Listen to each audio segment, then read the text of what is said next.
अब देखो यार, ध्यान से समझो। मैंने यहाँ आपको क्या होता है सर्कल के बारे में, और कई बच्चों को कंफ्यूजन है कि ये पाई क्या है। पाई एक न्यूमेरिक वैल्यू है और इसकी स्टडी बहुत तगड़ी है। मतलब अभी तुम्हें समझना नहीं है, बस तुम्हें वैल्यूज याद रखनी है कि पाई की जो वैल्यू है वो 22/7 है। और जब मैं क्वेश्चन कराऊंगा ना, और मैं इसके बारे में अच्छी इंफॉर्मेशन भी दूंगा तुम्हें, क्या क्या है ये, क्या यूज क्या है इसका। और जो एरिया होता है वो होता है पाई आर स्क्वायर। बहुत बढ़िया, पाई आर स्क्वायर। ठीक है, अब देखो ये तो हमारे फॉर्मूले हो गए। इन फॉर्मूले को वीडियोस में से जो भी है आप पॉज करके नोट डाउन कर लेना। नोट डाउन करने के बाद अब मैं छोटे छोटे क्वेश्चंस कराता हूँ जो कि बहुत आसान है, साइड में ही हो जाएगा। ठीक है, मान लो मुझे एक स्क्वायर दिया,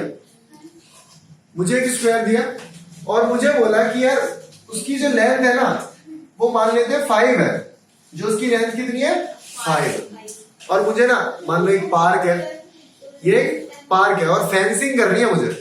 फेंसिंग का मतलब समझते हो, बाउंड्री लगानी है मुझे। एक बाउंड्री लगानी है तार की या किसी भी चीज की लगानी है, ईंटों की लगानी है। बहुत बढ़िया, तो फेंसिंग करनी है। अब मुझे बोला यार कितनी चाहिए मुझे, वायर जो चाहिए वो कितनी चाहिए। तो अगर मैं बोलूंगा यार एक साइड का जो लेंथ है ना, एक साइड की लेंथ मुझे पता है, तो सारी निकाल लेंगे हम लोग, क्योंकि एक साइड की 5 है तो ये सारी ही 5 होंगी, क्योंकि वो जो पार्क है वो कैसा है स्क्वायर है। तो मैं कुछ नहीं, सिंपल लिखूंगा कि भाई 4 × 5 तू 20 मीटर तार लेके आ जा, बाकी अपना काम हो जाएगा। समझे, बस निकल गए।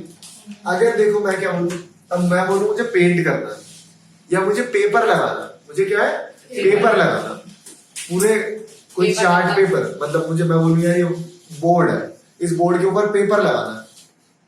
ठीक है, तो मुझे ना जब पेपर लगाना होगा या किसी भी सरफेस को कवर करना होगा, कभी भी किसी सरफेस को कवर करना होगा, तो क्या करूंगा, तो मैं सरफेस एरिया निकालूंगा। इसको एरिया को सरफेस एरिया कहते हैं।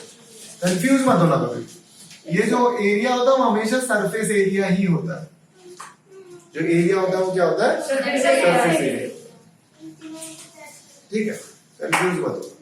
तो अगर मुझे एरिया निकालना है इसी का, तो कैसे निकालूंगा, 5 × 5 लिख दूंगा,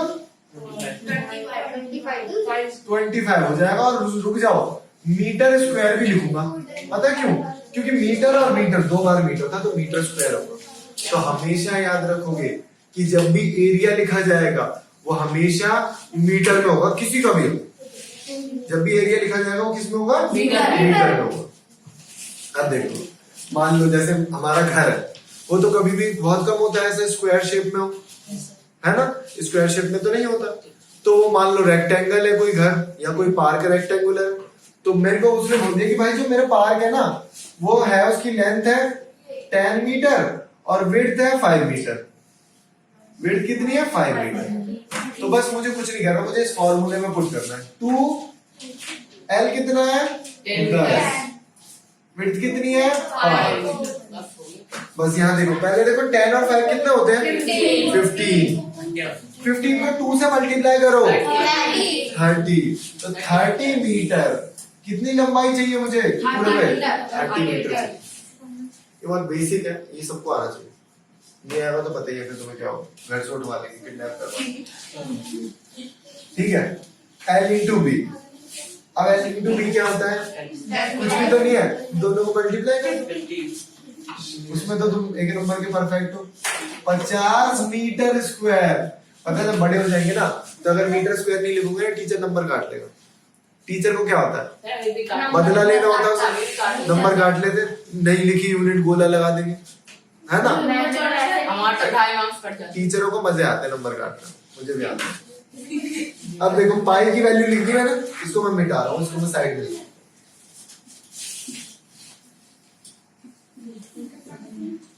अब ध्यान से देखना, मैंने बोला जो इसका रेडियस है ना वो यार 7 है।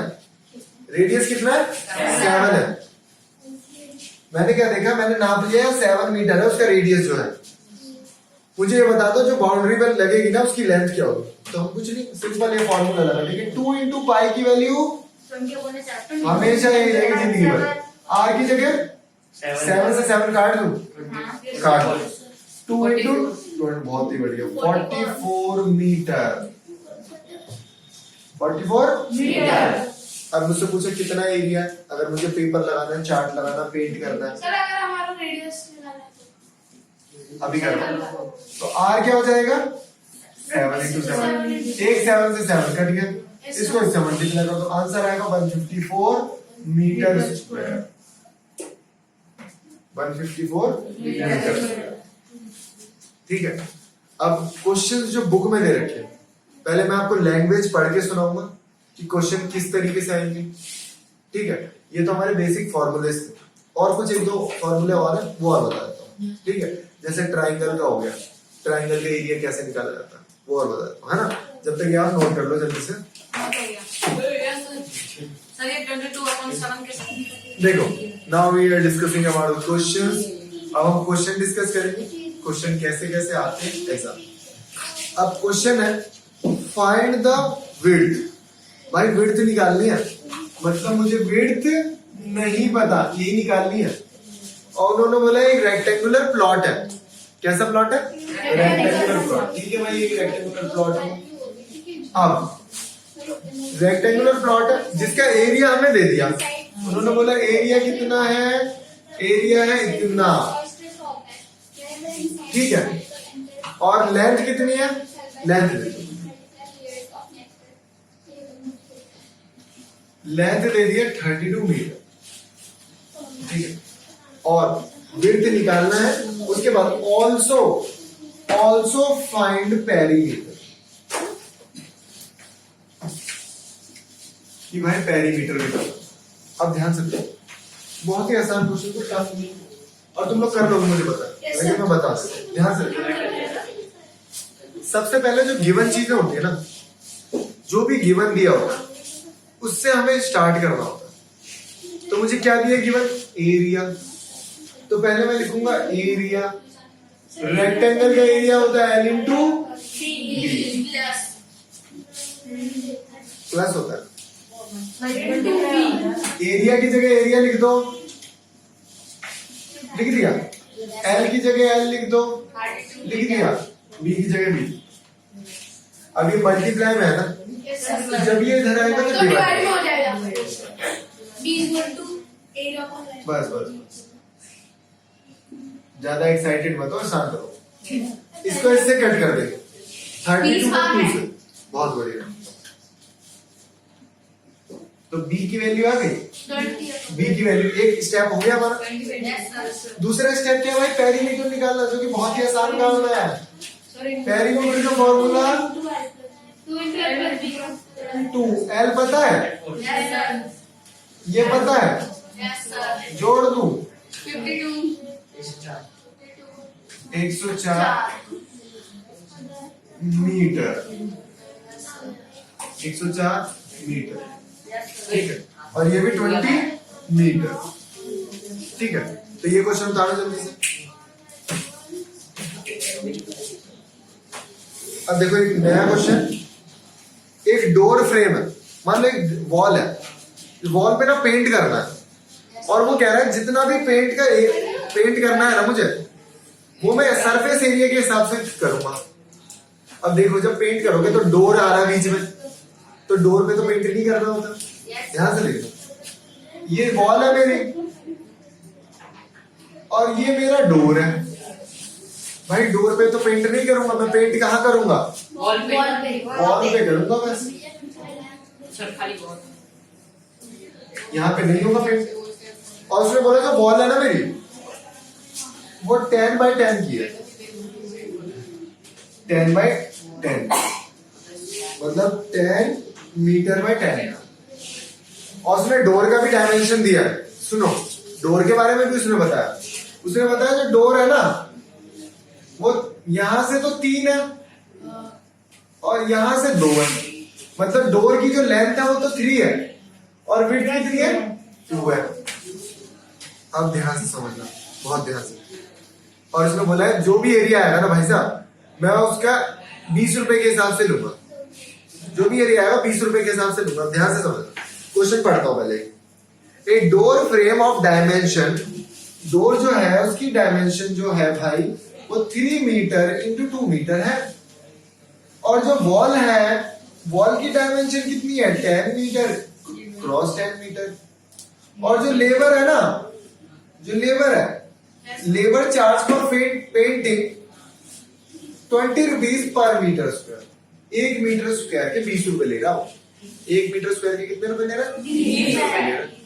अब देखो ध्यान से, सबसे पहले तो डोर पे तो करवाना ही नहीं है पेंट, तो पहले जहां जहां पेंट कराना उसका एरिया निकालता हूं। मतलब मैं पूरे का एरिया निकाल के डोर का माइनस कर देता हूं। ये सबसे आसान तरीका है ना। पूरे का एरिया निकालो पहले पूरे का, और डोर पे तो पेंट नहीं कराना, डोर वाले का माइनस कर दो, बचा हुआ आएगा। तो ध्यान से देखो, पहले मैं लिखूंगा वॉल का एरिया माइनस डोर का एरिया।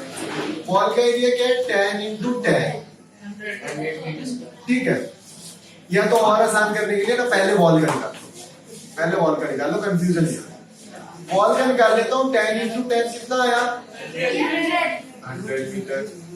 डोर का निकाल लेता हूँ, 3 इंटू 2 कितना आया? 6 मीटर स्क्वायर। अब वॉल में से डोर को माइनस करूंगा तो कितना आएगा? 100 माइनस 6 मीटर स्क्वायर। हाँ, अब वो 1 मीटर के कितने रुपए ले रहा है? 1 मीटर के 1 मीटर स्क्वायर के 20 रुपए ले रहा है। तो आप 20 से मल्टीप्लाई कर दो, तो 94 मीटर के कितने लेगा? तो 20 इंटू 94। देखो दोनों साइड 94 मल्टीप्लाई किया, 94 को मल्टीप्लाई करना 180 रुपीज, कितने रुपए लेगा? ठीक है, क्वेश्चन बिल्कुल आसान, क्वेश्चन बिल्कुल आसान है। सरफेस एरिया निकालो, वैसे ही है ना, एक टॉफी इतने की, तो बताओ 20 टॉफी कितने की? बिल्कुल वैसे ही, तो उसे मल्टीप्लाई कर देना होता है बस। ये कितने ले रहा है? तो 94 के कितने होंगे? 94 से मल्टीप्लाई कर दो। आया समझ में?